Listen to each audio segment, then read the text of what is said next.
2024 में एक YouTube channel मत खोलना अगर आपके पास इन 6 चीजों की नॉलेज नहीं है तो, वरना आप भी 90% यूट्यूबर्स की तरह अपनी जिंदगी के 1-2 साल बर्बाद कर लेंगे और एंड में कहेंगे कि YouTube तो लक का गेम है। और इन 6 पॉइंट्स में से लास्ट पॉइंट सबसे इंपॉर्टेंट है, क्योंकि वो आपको सिर्फ एक यूट्यूबर नहीं बनाता बल्कि आपको एक रियल इन्फ्लुएंसर बनाता है। इसलिए वीडियो को स्किप करने की गलती बिल्कुल भी मत करना, वरना आपका फेल होना तय है। तो शुरू करते हैं पॉइंट नंबर 1 से, जो की है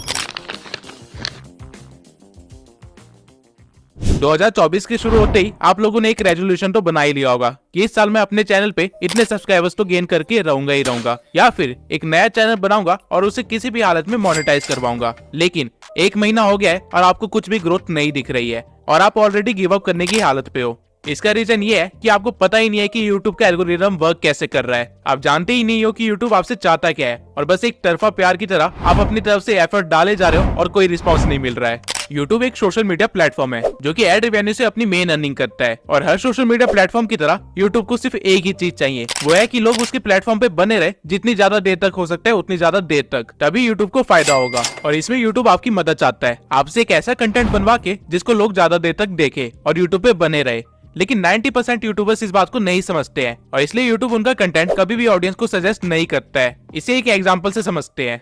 मान लेते हैं आपने एक नया यूट्यूब चैनल खोला और आपने अपनी एक वीडियो अपलोड करी। यूट्यूब उस वीडियो के टाइटल, डिस्क्रिप्शन और कीवर्ड्स के बेसिस पे उस वीडियो को कुछ लोगों को सजेस्ट करेगा, जिसके बाद वो लोग आपके थंबनेल के बेसिस पे आपकी वीडियो पे क्लिक करेंगे और उसे देखेंगे, जिससे यूट्यूब को ये पता चल जाएगा कि आपकी वीडियो किस तरह के लोगों को पसंद आ रही है। और फिर यूट्यूब सिमिलर इंटरेस्ट वाले लोगों को आपकी वीडियो भेजेगा और फिर चेक करेगा कि वो लोग आपकी वीडियो पे कैसा रिएक्ट कर रहे हैं। यूट्यूब बेसिकली 2 चीजों को ट्रैक करता है, वॉच टाइम और एंगेजमेंट। यूट्यूब देखेगा कि जिन लोगों को उसने आपकी वीडियो सजेस्ट की थी वो कितनी देर तक आपकी वीडियो देख रहे हैं। अगर ऑडियंस उसे काफी देर तक देख रही है या फिर पूरा देख रही है तो यूट्यूब उस वीडियो को और ज्यादा प्रमोट करेगा और ज्यादा से ज्यादा लोगों को दिखाएगा, क्योंकि इस वीडियो की वजह से लोग यूट्यूब पे 7 से 10 मिनट एक्स्ट्रा रुक रहे हैं, जिससे यूट्यूब काफी मोटा पैसा छाप रहा है। वहीं अगर इस वीडियो की ऑडियंस रिटेंशन कम होती तो यूट्यूब इसे सजेस्ट करना बंद कर देता, क्योंकि यूट्यूब अपनी ऑडियंस का मूड खराब करके उसे दूसरे सोशल मीडिया प्लेटफॉर्म पे नहीं भेजना चाहता है। ठीक इसी तरह अगर आपकी ऑडियंस आपकी वीडियो पे एंगेज कर रही है, यानी कि लोग उस पे कमेंट कर रहे हैं या फिर उसे शेयर कर रहे हैं, तो भी यूट्यूब आपकी वीडियो को प्रमोट करेगा, क्योंकि अगर आपकी वीडियो शेयर की जा रही है तो लोग बाकी प्लेटफॉर्म को छोड़ के आपकी वीडियो देखने आ रहे हैं, जिससे अगेन यूट्यूब का मेन मोटिव कंप्लीट हो रहा है, लोगों को अपने प्लेटफॉर्म पे रोक के रखना। और वहीं अगर आपकी वीडियो पे कुछ ज्यादा कमेंट्स आ रहे हैं तो काफी सारे लोग कमेंट्स का रिप्लाई भी करेंगे, बहसबाजी भी करेंगे और किसी न किसी तरह एंगेज करेंगे, जिससे आपका तो मेंटल पीस खराब हो जाएगा, लेकिन यूट्यूब अपना पैसा छाप लेगा आपको कुछ एक्स्ट्रा मिनट इस प्लेटफॉर्म पे रोक के। लेकिन वहीं अगर आपकी वीडियो एंगेजमेंट ला के नहीं दे पा रही है या फिर वॉच टाइम ला के नहीं दे पा रही है तो यूट्यूब आपकी वीडियो को यूजलेस समझेगा और उस पर अपना टाइम वेस्ट नहीं करेगा। अब आधे से ज्यादा लोग इस चीज को नहीं समझ पाते हैं और वो लगातार यूट्यूब पे अपना कंटेंट डालते रहते हैं, जिसकी वजह से वो ग्रो ही नहीं कर पाते। आपको इस चीज को समझने की जरूरत है कि यूट्यूब आपसे आपकी वीडियोस नहीं चाहता है, वो आपसे आपका वॉच टाइम और एंगेजमेंट चाहता है। और ये चीजें कैसे लानी है, आपको इस चीज पे ज्यादा फोकस करना चाहिए। और एक और बहुत इंपॉर्टेंट चीज, एल्गोरिदम टाइम के साथ चेंज होता रहता है। 2014 में जब यूट्यूब पे ज्यादा क्रिएटर्स नहीं थे तब डजंट मैटर कि आप किस तरह की वीडियो बना रहे हैं, अगर आप ज्यादा वीडियोस डाल पा रहे हैं तो आपका वायरल होना कंफर्म था, क्योंकि उस टाइम पे यूट्यूब को ऑडियंस को अपने प्लेटफॉर्म पे लेके आना था, जो कि रेडियो या टीवी में घुसे रहते थे। यूट्यूब उनको अपने प्लेटफॉर्म में फंसाना चाहता था, इसलिए उस टाइम पे जितनी ज्यादा वीडियोस होती थी उतनी ज्यादा वेरायटी होती थी और उतनी ज्यादा लोग अट्रैक्ट होते थे। लेकिन 2018 में जब क्रिएटर्स काफी ज्यादा हो गए थे तब यूट्यूब अपनी ऑडियंस को बुला नहीं रहा था, बल्कि जो ऑडियंस उसके पास है उनको सस्टेन कर रहा था। इसलिए उस टाइम पे यूट्यूब ने लंबी वीडियोस को प्रमोट करना स्टार्ट कर दिया था। अगर आप उस टाइम पे कुछ 1 घंटे की वीडियो या फिर 30 मिनट की वीडियोस बनाते तो आपके वायरल होने के 90% चांसेस ज्यादा थे। और इसके बाद 2020 में एक और चेंज आता है जब टिकटॉक और रील्स का जमाना स्टार्ट हो जाता है। अब लोगों को लंबी वीडियो नहीं देखनी थी, बल्कि उनको जल्दी जल्दी वीडियोस देखनी थी, और इसलिए यूट्यूब ने शॉर्ट्स इंट्रोड्यूस किए। और इवन अभी भी यूट्यूब शॉर्ट्स को काफी ज्यादा प्रमोट कर रहा है, क्योंकि शॉर्ट्स देखते देखते कब 1-2 घंटे निकल जाए पता ही नहीं चलता। और यही तो यूट्यूब को चाहिए कि आप उसके प्लेटफॉर्म को छोड़ के जाओ ही ना। और एज ए यूट्यूब क्रिएटर अगर आप बिना एल्गोरिदम को समझे वीडियो अपलोड करना स्टार्ट करोगे तो आपका फेल होना ग्रांटेड है। लेकिन क्या एल्गोरिदम एक लौता फैक्टर है जो कि आपके फेल होने का रीजन हो सकता है? नहीं। अगर आप अभी तक इस भ्रम में जी रहे हैं कि आप रोज वीडियो डालेंगे और आपकी कोई ना कोई वीडियो तो वायरल हो ही जाएगी, तो आप बहुत ही जल्दी अपनी मेहनत और टाइम बर्बाद करके क्विट करने वाले हैं, क्योंकि आपको इस चीज को समझने की बहुत ही ज्यादा जरूरत है कि क्वालिटी ओवर पावर्स क्वांटिटी। अगर आप 2 चैनल्स खोलते हैं जिनमें से आप एक चैनल पे साल में सिर्फ 4 क्वालिटी वीडियोस बनाते हैं और वहीं दूसरे चैनल पे साल में 365 वीडियोस बनाते हैं लेकिन सारी वीडियोस बिलो एवरेज है, तो वो जो 4 वीडियोस वाला चैनल है वो मिलियन सब्सक्राइबर्स गेन कर चुका होगा, वही 365 वीडियोस वाला चैनल हो सकता है कि 10,000 सब्सक्राइबर्स भी गेन ना किए हो। रीजन बीइंग कि वो 4 वीडियोस की क्वालिटी 365 वीडियोस से भी ज्यादा है, और यही रीजन है कि डिकोडिंग वाईटी, मैं और कई सारे छोटे चैनल्स इतनी जल्दी ग्रो कर पाए, वो भी इतनी कम वीडियोस में, क्योंकि ये चीज हमें पता थी। अगर आपको क्वालिटी कंटेंट बनाने में 1 महीना लगता है तो कोई बात नहीं, लेकिन बिलो एवरेज कुछ भी मत दिखाइए, क्योंकि अभी यूट्यूब पे ऑप्शंस की भरमार है। अगर ऑडियंस को आपकी वीडियो पसंद नहीं आई तो वो किसी और के चैनल पे जाके उसकी वीडियोस देख लेंगे, और यूट्यूब ये चीज देखेगा तो यूट्यूब उसके चैनल को प्रमोट करेगा। वहीं अगर ऑडियंस को आपकी वीडियो पसंद आ गई तो वो आपकी वीडियोस के लिए वेट किया करेंगे, और यूट्यूब इस चीज को भी देखेगा और फिर वो आपके चैनल को भी प्रमोट करेगा। लेकिन वीडियोस की क्वालिटी बढ़ाए कैसे? तो वीडियोस की क्वालिटी बढ़ाने के लिए आपको कोई महंगे गैजेट्स की जरूरत नहीं है, बल्कि आपको सही टेक्निक्स की जरूरत है, जिससे कि आप सही स्क्रिप्टिंग, वॉइस ओवर और एडिटिंग कर पाओ। अब ऑल्दो और भी कई सारे फैक्टर्स होते हैं जो कि क्वालिटी कंटेंट बनाने के लिए इंपॉर्टेंट होते हैं, लेकिन ये 3 चीजें बेसिक है। और अगर आपको इसको अच्छा करना है तो आप मेरी how to grow on YouTube playlist देख सकते हैं, जहाँ पे मैंने हर एक पॉइंट को अच्छे से डिटेल में एक्सप्लेन किया हुआ है। और जब आप ये प्लेलिस्ट देख के ग्रो हो जाएंगे तब आपको रियलाइज होगा कि आप वो सारी गलतियां करने से बच गए जो कि हमने सालों तक की थी। लेकिन सिर्फ क्वालिटी कंटेंट और एल्गोरिदम को समझने से आप अपने चैनल को फेल होने से नहीं बचा सकते हैं, क्योंकि यूट्यूब अगर आपकी वीडियो ऑडियंस तक पहुंचाएगा ही नहीं, उसे इंप्रेशंस देगा ही नहीं, तो वीडियो का आप क्या ही करोगे।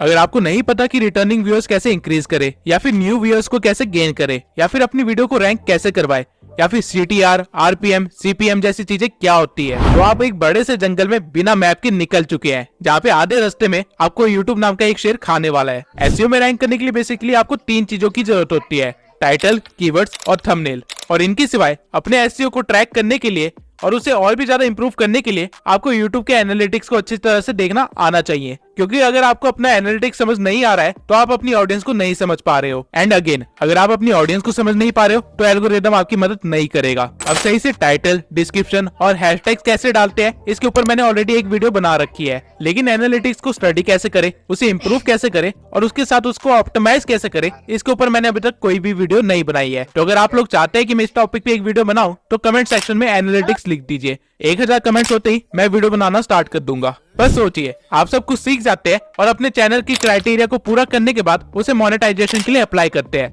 और YouTube आपको रिजेक्ट कर देता है। ऐसा होने की चांसेस बहुत ही ज्यादा है अगर आपको नहीं पता कि YouTube की पॉलिसीज और गाइडलाइंस क्या है।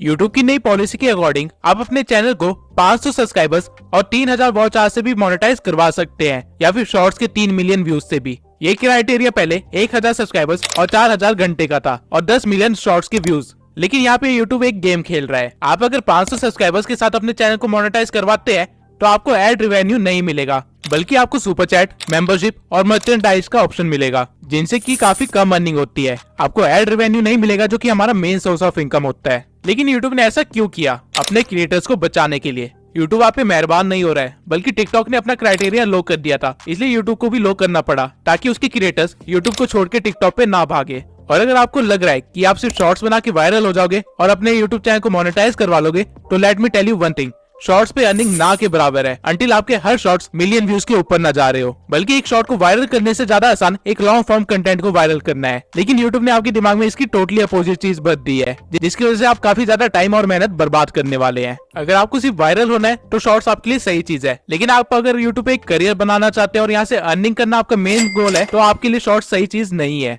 इसके सिवाय AI के ट्रेंड में होने के कारण YouTube ने AI से रिलेटेड भी काफी सारी पॉलिसीज निकाली है, लेकिन इन पॉलिसीज में कहीं पे भी AI वॉइस यूज करने से मना नहीं किया गया है, अंटिल आप किसी और की वॉइस को क्लोन करके अपनी वीडियो बना रहे हो। अगर आप 11 लैब जैसी किसी वेबसाइट से अपनी वॉइस जनरेट करवा रहे हो तो कोई प्रॉब्लम नहीं है, लेकिन अगर आप उसको बोलते हो कि डोनाल्ड ट्रंप जैसी वॉइस को क्लोन करके आपकी वीडियो बनाए, तो आपके लिए एक प्रॉब्लम है। सेम वे में अगर आप AI से कोई वीडियो 0 से एडिट करवाते हो तो कोई प्रॉब्लम नहीं है, लेकिन अगर आप किसी और का कंटेंट उठा के उसे AI में डाल के कुछ और बनवाते हो और फिर उसे YouTube पे अपलोड करते हो, तो आपके लिए एक बहुत ही बड़ी प्रॉब्लम है। और इवन आप AI की वॉइस को भी लगातार यूज नहीं कर सकते हो डायरेक्टली, वरना वो रीयूज कंटेंट में आ जाएगा। आपको अपनी वॉइस को थोड़ा सा एडिट करना पड़ेगा। ठीक इसी तरह कॉपीराइट क्या है, इससे कैसे बचा जाता है और सही तरीके से किसी को एट्रीब्यूट्स कैसे दिए जाते हैं ताकि कभी लीगल केस में ना फंसे, इन सब की नॉलेज होना बहुत ही जरूरी है। वरना मैं ऐसे भी कई क्रिएटर्स को जानता हूँ जिनके मिलियंस में सब्सक्राइबर्स थे, लेकिन ये पॉलिसी गाइडलाइंस को वायलेट करने की वजह से रातों रात उनका चैनल गायब हो गया। कॉपीराइट के ऊपर मैं अलग से एक डेडिकेटेड वीडियो जरूर बनाऊंगा, क्योंकि ये एक बहुत ही बड़ा टॉपिक है और साथ में काफी कॉम्प्लेक्स भी है। आप कह सकते हैं कि इसको समझाने के लिए एक लॉ की डिग्री होना बहुत ही जरूरी है, क्योंकि यूट्यूब की कॉपीराइट पॉलिसी यूएसए के एक्ट के अकॉर्डिंग चलती है। लेकिन इससे डरने की कोई भी बात नहीं है, बस आपको थोड़ी सी नॉलेज होनी चाहिए ताकि आपका करियर बच सके।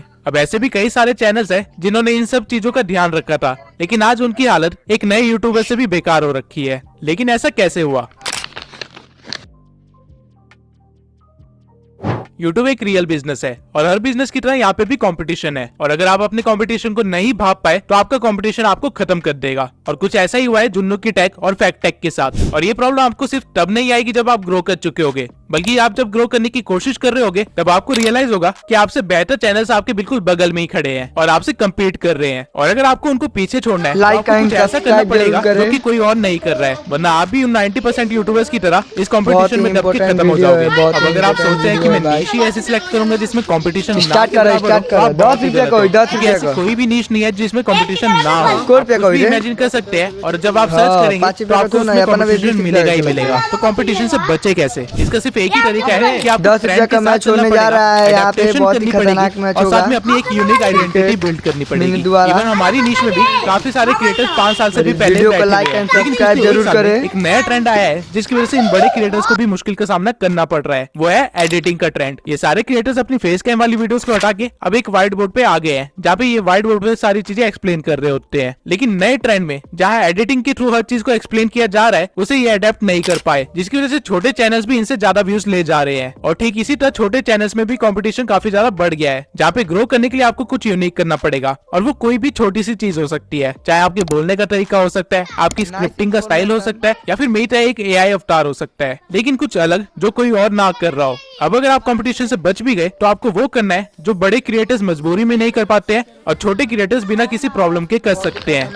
भाई प्लीज एक लाइक और चैनल को सब्सक्राइब जरूर। 2024 में हर क्रिएटर को पता है कि उसकी ऑडियंस की वैल्यू कितनी है, इसलिए वो रेगुलर बेसिस पे Q&A और लाइव स्ट्रीम्स करते रहते हैं। लेकिन अगर आपने इन चीजों को इग्नोर करने की गलती की तो आपका यूट्यूबर बनने का सपना सपना ही रह जाएगा। ऑडियंस को कोई सेलिब्रिटी नहीं चाहिए, बल्कि उनको एक मेंटोर या फिर एक फ्रेंड चाहिए जिससे वो इन्फ्लुएंस हो सके या फिर जिनके साथ वो आगे बढ़ सके। और ये डिफरेंस आप तभी क्रिएट कर सकते हैं अगर आप उनसे एंगेज हो, डायरेक्ट डीएम के थ्रू, कमेंट्स के थ्रू, Q&A के थ्रू या फिर लाइव स्ट्रीम के थ्रू। जब तक मेरे इस चैनल पे 10,000 सब्सक्राइबर्स नहीं हो गए थे, तब तक मैं अपने इंस्टा पे डायरेक्ट डीएम के थ्रू हर एक बंदे का रिप्लाई किया करता था और उनकी हेल्प करता था। मैं पर्सनली भी काफी लोगों को गाइड किया है और मैसेजेस के थ्रू मैंने 1000 से भी ज्यादा लोगों से एंगेज किया है, और उनको इस बात से खुशी मिलती है। वो लोग मुझे एज ए यूट्यूबर से बढ़ के एक फ्रेंड और एक मेंटोर की तरह देखते हैं और अनकंडीशनली सपोर्ट भी करते हैं। और इसी वजह से मेरा नेटवर्क भी इतना स्ट्रॉन्ग हो पाया, जिसकी वजह से मुझे काफी सारे नए यूट्यूबर से मिलने का मौका मिला और काफी सारे स्ट्रगलर से भी मिलने का मौका मिला, और हम सब एक दूसरे की हेल्प करते हुए आगे बढ़े हैं। जैसे कि मेरी पिछली वीडियो का थंबनेल देवेश ने बनाया था, जिसको मैंने हेल्प की थी यूट्यूब पे ग्रो करने के लिए। आप एक बार जाके उसका चैनल भी देख सकते हैं। इवन आज भी सोने से पहले मैं कम से कम 20 से लेके 30 डीएम्स का रिप्लाई करता हूँ, और इससे एक ऐसा इम्पैक्ट बना है कि कल को अगर मैं कोई एक नया चैनल भी खोलता हूँ, भले कुकिंग के ऊपर ही क्यों ना हो, वो लोग मेरे को सपोर्ट करेंगे। डजंट मैटर कि मैं क्या कर रहा हूँ। जैसे जैसे चैनल ग्रो होने लगता है, आपके पास काम बढ़ने लगते हैं और आपके पास ऑडियंस से एंगेज करने का उतना ही कम टाइम बचता है। लेकिन मेक श्योर जिन्होंने इस चैनल की स्टार्टिंग में आपको सपोर्ट किया था, आप उनको एंड तक सपोर्ट करो, क्योंकि वो स्कूल फ्रेंड्स की तरह होते हैं। और क्योंकि आज मुझे मौका मिला है, तो मैं अमन पटेल के साथ साथ उन सभी सब्सक्राइबर्स को थैंक यू बोलना चाहता हूँ जो मेरे चैनल की स्टार्टिंग से लेके अभी तक मेरे साथ बने हुए हैं, और इनको मैं एज अ ट्रू फैमिली मानता हूँ। अब आपको वो सारे 6 पॉइंट्स पता है जो आपको ध्यान में रखने चाहिए 2024 में एक यूट्यूब चैनल खोलने से पहले। और अगर आपने सोच लिया है कि आप एक यूट्यूबर बन के ही रहेंगे, तो मेरी इस प्लेलिस्ट को जरूर देखना। आप ऑलरेडी अपने कंपटीशन से काफी ज्यादा आगे बढ़ चुके होंगे। इसी के साथ इस वीडियो को खत्म करते हैं। मैं गिव अवे का विनर अगली वीडियो में अनाउंस करूंगा, और